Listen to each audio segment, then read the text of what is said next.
Good evening, America. Welcome to Channel 11. Breaking news. As we all know, the government of Anarchy has fallen, and the country has been in turmoil for the past 3 months. However, we do not know how the citizens are living now or what has caused the riot against the government. And to help us, we have an Android citizen, Jaslyn, to help us with these important questions. Hello, my name is Jaslyn Smith, and I am a citizen of Android. The drastic change in our government has affected all the citizens terribly, and most of us have lost our homes, our money, and our jobs. How terrible. Jaslyn, many people are wondering what has caused such riot and revolt against your government. Our government was originally a democracy, but recently the citizens have found out that the president and his party have been passing laws without the thought and concerns of the citizens. For years, the government has pretended as if we were getting the right to vote for our laws, but the president and his party have disregarded our rights for his own personal opinions and beliefs. They eventually turned into a monarchy. No one but the president and his party knew about this, and when we citizens found out, we decided to overthrow the government, and we never figured out how to build our government back up. How dreadful. Overthrowing the government makes it seem like Android has fallen into some sort of anarchy without it. This must be very difficult for everyone on how to establish order and maybe even economy. This leads us to this question. Since your country doesn't have a government, how does the order or maybe economy change? The majority of citizens have gone rampant since we have no laws or regulations. Some citizens have gathered together in groups and gangs to support and rely on each other for resources and have been trading with each other. The country has been split into different areas concerning their morals and beliefs. Some gangs have become so big that people have relied on them for resources, and they have been controlling certain areas and finding more allies to stay dominant in said areas. These gangs have also been making unfair trade offers like trading sugar with meat, but since so many of us are desperate, we have no choice but to trade with them. Okay, so gangs are perhaps a failed attempt of rebuilding order and have recently been in control due to the fallen government. However, it also seems like they're corrupt, using their power to their advantage. It also seems like the economy has been a huge problem ever since the country has transitioned to trade. I see that problems arose because of the gangs being in control of stores and important buildings. I'm guessing due to the lack of government, the citizens have free rights and an unlimited amount of freedom?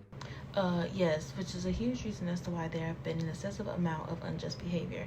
But there's also a portion of citizens who base their rights and morality on religious beliefs. But yeah, citizens have free reign in their choices and behavior without any consequences from the government. And this is where our motto, freedom reigns and boundless possibilities, stem from. It was found everywhere on vandalized buildings at the start of our new government.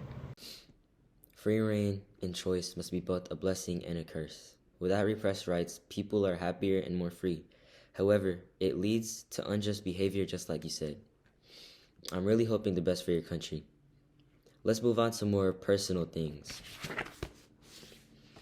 How about the people themselves? Jaslyn, how are you or the citizens living now? Or perhaps, how has education been? I went to school daily and was very eager to graduate high school since I wanted to be a teacher growing up. Not only have most students decided not to finish school, but our teachers also haven't gone to school because they fear the unjust behavior of parents will influence their kids. So we really haven't had a professional education system. Many parents of kids aren't necessarily worried about the cognitive education anyways, but are more worried about their skill sets and how to survive in this country. In return, many people and children rely on past professionals in the environment to teach them about specific labor and how to scavenge and survive. Okay, so education has been difficult among the people in Android. It is very depressing how young children have to learn from the corrupt ways of your country's environment in order to survive. It also must be very difficult fighting citizens who have had previous beneficial professions like perhaps medics, farmers, or teachers. Well, if everything is so harsh, why don't people maybe just leave the country? Well, we have been noticing a decline in population. Many citizens in Android have been leaving for safety reasons, either dealing with house break-ins, lack of food supply, the high rate of homicides, or the new concern of recent bombings. My family has been living in our house for months now in fear of break-ins and bombings, so we had to create our own kind of shelter for protection. Some of the people cannot leave because of their lack of money and lack of transportation, while others, such as popular gangs, just enjoy living in an anarchist country. These problems sound terrifying. Imagine waking up to a break-in or a bomb outside your residence. Many would be fearful. People would never feel safe. I understand why popular gangs or assemblies might want to stay, With their power and free reign over the country, they would be unstoppable. What about the utilities? Are the citizens able to access clean water and electricity? Unfortunately, due to the harsh and dangerous conditions, I can refer back to the mayhem. Bombs destroy power lines and power stations, and also the workers there quit due to the fear of getting hurt or even killed. Also, because the fearful workers, the ones who control the cleanliness of water, quit as well. Then again, we have to rely on our survival skills on how to create fire and how to filter water.